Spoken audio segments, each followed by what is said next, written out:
Gənclər arasında geniş yayılan elektron siqaretlər də asılıq yaradır. Bir çox istifadəçi imtina etməkdə çətinlik çəkir.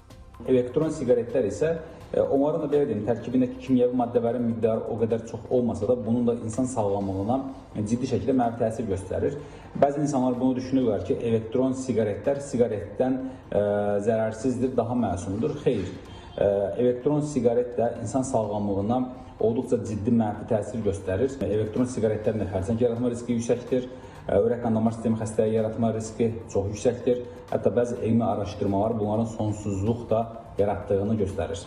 Milli Məclis elektron siqaretlərin istifadəsi, idxalı, ixracı, istehsalı, topdan və pərakəndə satışı və satış məqsədi ilə saxlanılması ilə əlaqədar cərimələri qəbul edib. Belə ki, qadağan edilən yerlərdə, küçələrdə və digər ictimai yerlərdə elektron siqaretlərin istifadəsinə görə 30 manat məbləğində cərimə tətbiq ediləcək. Elektron siqaretlərin və onların komponentlərinin idxalı, ixracı, istehsalı, topdan və pərakəndə satışı və saxlanılmasına görə nizbati xətanın bilavasitə obyekt olunan mallar müsadirə edilməklə fiziki şəxslərə 350 manatdan 500 manatadək məbləğdə, vəzifəli şəxslərə 1650 manatdan 2200 manatadək məbləğdə, hüquqi şəxslər 4000 manatdan 5000 manatadək məbləğdə cərimə tətbiq olunacaq.